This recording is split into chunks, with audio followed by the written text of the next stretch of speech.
안녕하세요, 가치환입니다. 7월 25일 목요일 국내 시장이 마감되었습니다. 자, 최근에 시장 흐름이 정말 좋지 못했었잖아요. 오늘은 정말로 정점의 시장 흐름이 나오지 않았나 라는 생각이 들 정도로 굉장히 좋지 못했습니다. 코스피가 1.7% 급락이 나왔었고 거의 2700포인트가 깨지기 직전이에요.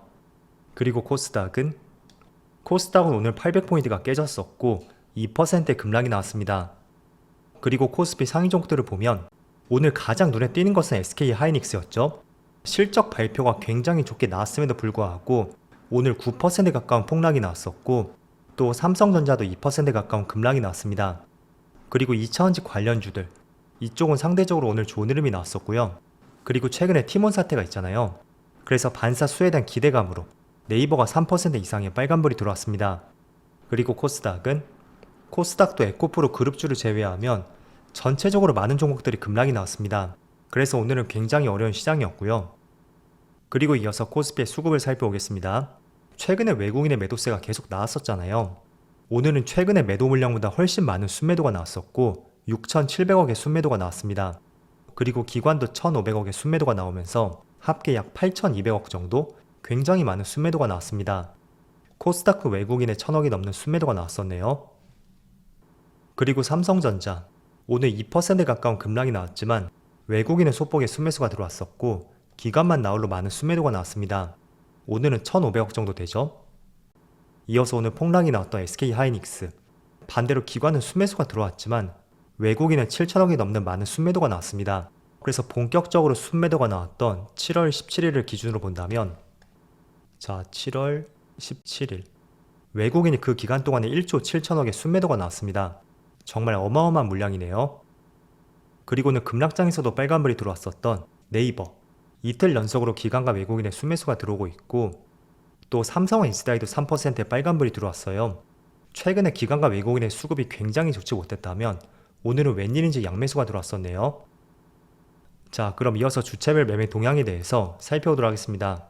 7월 25일 외국인이 가장 많이 매수한 종목은 한미반도체, 네이버, 삼성바이오로직스, LG전자, 삼성 SDI 이렇게 순서대로 매수했고 그리고 기관은 SK 하이닉스, 네이버, 에코프로비엠, 셀트리온, LG 에너지솔루션 이렇게 순서대로 매수를 했습니다.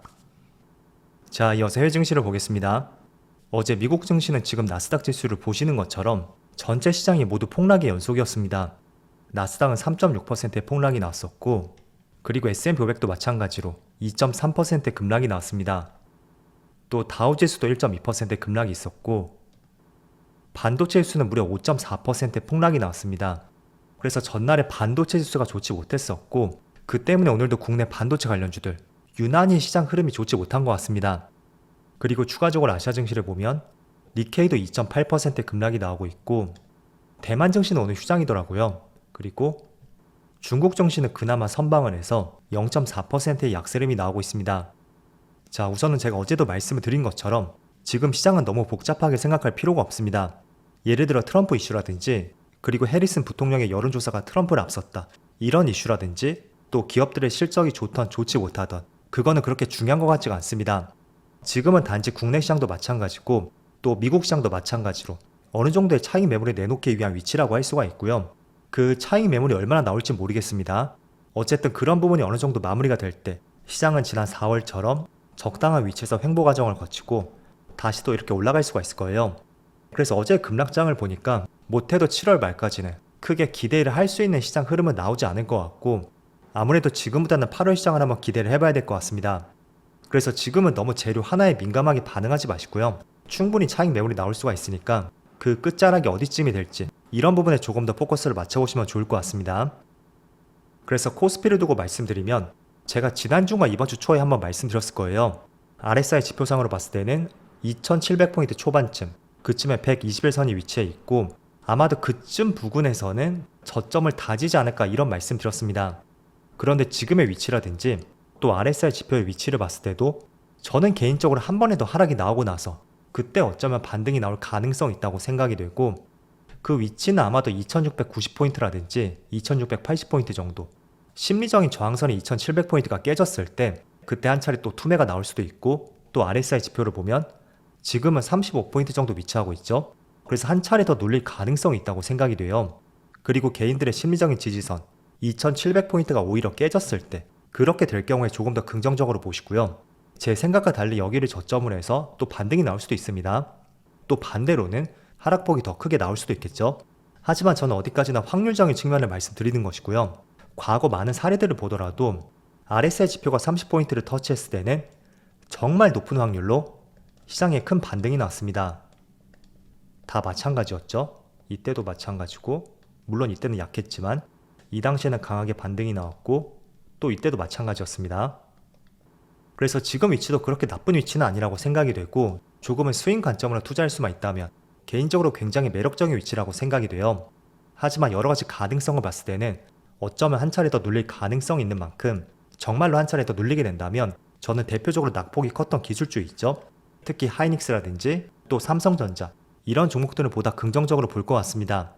그리고 하이닉스의 주가를 보면 자, 오늘은 실적 발표가 있었던 하루였어요.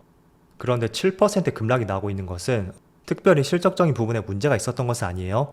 다만 전날에 엔비디아가 5% 이상의 급락이 나왔었고 하이닉스는 대표적으로 엔비디아 관련주라고 할 수가 있습니다. 자, 그렇다 보니 양호한 실적이 나왔음에도 불구하고 지금의 좋지 않은 시장 분위기를 반영해서 오늘 급락이 나왔다고 생각이 됐고, 또 추가적으로 실적 부분 말씀드려 볼게요. 우선 2분기 영업이익이 5조 원을 돌파했습니다. 그거는 지난 2018년 2분기 그때도 5조 5천억이 나왔었고, 또 2018년 3분기에는 6조 원을 돌파했었거든요.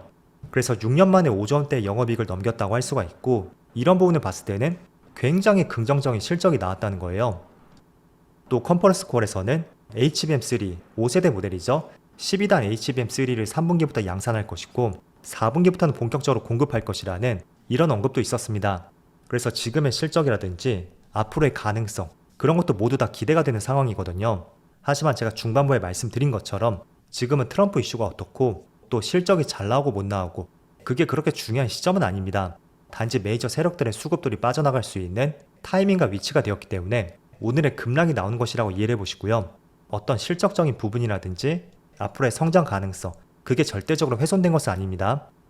자, 때문에 제가 조금 전에 코스피는 매력적인 위치까지 내려왔다고 말씀드렸지만 한 번 더 하락할 여지가 있다고 말씀드렸습니다. 그런데 하이닉스도 그런 관점에서 보면 지금 RSI 지표가 30포인트까지 내려왔거든요. 이거를 조금 당겨서 보면 지난 2023년 그때부터 본격적인 주가의 반등이 나오고 나서 RSI 지표가 가장 낮은 위치인 것을 알 수가 있습니다. 그래서 충분히 과매도권에 접해 있다고 저는 생각이 돼요. 과거에도 RSI 지표가 많이 빠졌을 때는 40포인트 그 밑을 뚫지 못했었거든요. 하지만 지금은 40포인트를 넘어서 30포인트까지 내려왔다는 것은 충분히 저가 매수할 수 있는 타이밍이 될 수도 있다. 그렇게도 볼 수가 있습니다. 그래서 고점에서 매수하신 분들이라면 오늘 하락으로 손실폭이 조금은 커졌을 가능성도 있을 거예요. 하지만 내가 조금은 밑에서 잡았다 라고 생각한다면 머지않아 반등이 나올 가능성은 있으니까 단순히 하이닉스의 움직임 뿐만 아니라 코스피 전체 움직임까지 같이 연동지어 보시면 좋을 것 같습니다. 그리고 주봉으로 볼까요? 자, 주봉상으로 보더라도 과거의 22평선 여기에서는 꽤나 많은 반등이 나왔었거든요. 그래서 지금도 22평 위치까지 내려온 만큼 이번 주는 별다른 특징적인 움직임이 나오진 않겠죠? 때문에 다음 주라든지 8월 초부터 그때부터 다시 본격적인 흐름이 나올 수 있는지 이런 부분을 살펴보시고요. 어쨌든 종합적으로 말씀드리면 일단 하이닉스의 위치를 봤을 때는 굉장히 매력적인 위치인 것은 사실이에요. 하지만 코스피로 봤을 때는 한 차례 더 눌릴 가능성이 있으니까 그런 점들을 생각해 본다면 아무리 하이닉스가 매력적인 위치라고 해도 한 며칠 정도는 더 관망을 해볼 것 같습니다. 그래서 이거는 제 경험을 토대로 해서 제 생각을 말씀을 드리는 것이고요. 그리고 삼성전자를 보면 하이닉스보다는 비교적 낙폭이 크진 않죠. 하지만 이 종목은 주봉상으로 봐야 돼요. 주봉상으로 봤을 때는 저점 하단 부근 그 추세가 여전히 이어지고 있고 과거에도 크게 반등이 나왔을 때는 이 하단부에서 반등이 항상 나왔었거든요. 이런 데죠. 그래서 어쩌면 눌리게 된다면 또다시 8만원이 깨질 가능성도 있고요. 그런 부분을 염두를 해두셔야 될 것 같습니다. 자, 그래서 오늘은 실적이 좋게 나왔음에도 불구하고 반도체 관련주에 급락이 있었고 반대로 좋지 않은 실적 발표가 있었던 LG 에너지 솔루션, 미국의 인플레 감축법이죠. 세액공제를 제외했었다면 영업 손실이 2,500억을 돌파했다고 해요. 그래서 굉장히 좋지 않은 실적이 나왔음에도 불구하고 반등이 나온다는 것, 단순히 어떤 의미 부여보다는 그동안 많이 빠졌으니까 또 최근에 또 신저가를 경신했죠. 그에 따른 반발 매수가 들어왔다고 할 수가 있습니다. 그래서 지금은 재료 하나하나에 너무 민감하게 반응하지 마시고요. 차익 매물이 나올 수 있는 그런 위치가 되었었고, 그로 인해 시장과 주가가 빠지고 있다. 조금은 심플하게 이해해 보시면 좋을 것 같습니다. 자, 그렇지만 이런 시장 속에서도 제가 주목할 수 있는 업종이 있다고 말씀드렸습니다. 바로 우크라이나 재건 관련주들. 어제는 어떤 기사가 나왔냐면 젤렌스키가 푸틴과 협상을 원하고 러시아 입장이 우리의 입장과도 일치하다는 이런 코멘트도 있었습니다. 그리고 국민들의 의견들을 살펴보면 종전을 위해서 영토를 포기 가능하다는 의견이 1년 새에 10%에서 32%까지 크게 증가했습니다. 그래서 우크라이나 재건 관련주가 오늘 오전장부터 크게 강세 흐름이 나왔었고 또 오후장까지도 계속 뻗어가는 흐름이 나왔습니다. 자, 그래서 우크라이나 재건 관련주는 지금처럼 시장 분위기가 좋지 않다면 저는 계속 시장을 주도하는 흐름이 나올 거라고 생각이 되고요. 지금 보시는 종목은 SG예요. 또 현대 에버다임, 이거는 첫날 크게 상승했을 때 제가 이 당시 한번 말씀드렸습니다. 그리고 조금 무거운 종목 내에서는 HD 현대건설기계, 이 종목도 추세가 괜찮은 것 같죠? 그래서 우크라이나 관련주는 지금 재료와 모멘텀이 있고 또 수급적인 부분도 계속 좋아지고 있는 분위기입니다. 다만 언제가 될지 모르겠지만 국내 대표 기술주들 있죠? 반도체, 2차전지, 자동차 이런 종목들의 본격적인 반등이 나온다면 지금의 재건 관련주는 시장에 큰 급락이 나올 수도 있습니다. 그래서 지금은 시장의 해치 성격을 갖고 있는 만큼 꼭 시장의 분위기를 체크해가면서 업종과 종목들을 바라보는 것을 권장해 드리겠습니다. 자, 그럼 오늘 정말로 시장이 좋지 못했던 하루였는데 늦은 시간까지 수고 많으셨고요. 내일은 조금 더 맑은 시장이 되기를 한번 기원해 보면서 오늘 영상 마치도록 하겠습니다. 자, 그럼 편안한 저녁 되시고요. 저는 내일 영상에서 다시 찾아뵙도록 하겠습니다. 감사합니다.